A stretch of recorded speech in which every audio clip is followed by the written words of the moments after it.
ಹರ್ ಹರ್ ಮಹಾದೇವ್, ಜೈ ಶ್ರೀರಾಮ್. ಏನು ಇಲ್ಲಿ ಎಲ್ಲ ಫೆಸಿಲಿಟಿ ಐತಿ, ಆದ್ರೆ ಚಾರ್ಜಿಂಗ್ ಫೆಸಿಲಿಟಿ ಐತಿ. ಆದ್ರೆ ಎದ್ದು ನಾವು ಸ್ನಾನ ಮಾಡಕ್ಕೆ ಹೊಂಟೀವಿ. ಈಗ ಸ್ನಾನ ಮಾಡಿದ್ವಿ. ಸ್ನಾನ ಮುಗಿಸ್ಕೊಂಡು ಬೇರೆ ಕಡೆ ಹೋಗ್ಬೇಕಂತ ಪ್ಲ್ಯಾನ್ ಹಾಕ್ಲಾಕತ್ತೀವಿ. ಇಲ್ಲಿ ಅಣ್ಣಗಳೊಬ್ರು ಹೇಳಿದರು, ವಾರಣಾಸಿ ಹೋಗೋಣ್ರಿ, ಬರ್ರಿ ಐತಿ ಅಲ್ಲಿ ಪ್ಲೇಸ್ ಅಂದರು. ಅಲ್ಲಿ ಹೋಗ್ಬೇಕಂತ ಲೆಕ್ಕ ಹಾಕೀವಿ. ಇನ್ನು ನೋಡಬೇಕು ಏನಾಗತ್ತಂತ. ನಾವಿಲ್ಲಿ ಬಂದ ಮೇಲೆ ಸ್ನಾನ ಚಲೋ ಆಯ್ತು, ದರ್ಶನ ಆಯ್ತು, ಎಲ್ಲ ಆಯ್ತು. ಇನ್ನು ಬಂದಿದ್ದ ರೂಟಿಂದ ವಾಪಸ್ ಹೊಂಟೀವಿ. ಆದ್ರೆ ಇಲ್ಲಿ ಬಂದ್ರೆ ಸ್ನಾನ ಮಾಡಿದ್ರೆ ಏನು ನಮಗೆ ಲಾಭ ಐತಿ? ಮತ್ತು ಯಾಕೆ ಇಲ್ಲಿ ಬಂದು ಸ್ನಾನ ಮಾಡಬೇಕು?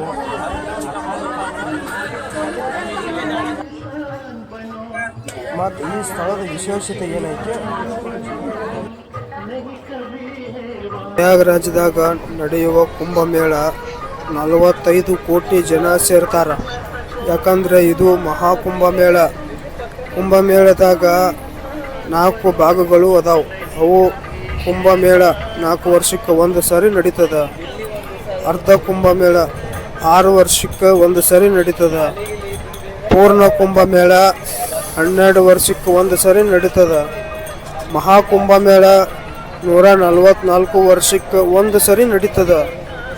ಕೆಲವೊಂದು ಜನಕ್ಕೆ ಗೊತ್ತಿಲ್ಲ ಕುಂಭಮೇಳ ಅಂದ್ರೆ ಏನು, ಯಾವ ಕಾರಣಕ್ಕೆ ಮಾಡ್ತಾರೆ. ಅದು ಒಂದು ದೊಡ್ಡ ಇತಿಹಾಸ ಐತಿ. ಅದನ್ನು ಸಣ್ಣದು ಮಾಡಿ ಹೇಳ್ತೇನೆ.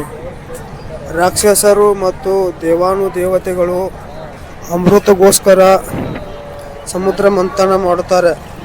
ಆ ಸಮಯದಲ್ಲಿ ಹೊರಬಂದ ಅಮೃತ ರಸ ಹೊರಬರುತ್ತೆ. ಇದು ರಾಕ್ಷಸರಿಗೆ ಸಿಗಬಾರದೆಂದು ದೇವಾನುದೇವತೆಗಳು ವಿಷ್ಣುವಿನ ಮೊರೆ ಹೋಗುತ್ತಾರೆ. ಅದಕ್ಕೆ ವಿಷ್ಣು ಮೋಹಿನಿ ಅವತಾರ ಎತ್ತಿ ರಾಕ್ಷಸರನ್ನು ಮರಳು ಮಾಡುತ್ತಾನೆ. ಆ ಸಮಯದಲ್ಲಿ ದೇವಾನುದೇವತೆಗಳು ಅಮೃತವನ್ನು ತಗೊಂಡು ಹೋಗುವಾಗ 4 ಜಾಗದಲ್ಲಿ ಬೀಳುತ್ತದೆ. ಅವು ಹರಿದ್ವಾರ, ಉಜ್ಜಯಿನಿ, ನಾಸಿಕ, ಪ್ರಯಾಗರಾಜ್. ಈಗ ನಾವು ಬಂದಿರೋದು ಪ್ರಯಾಗರಾಜ್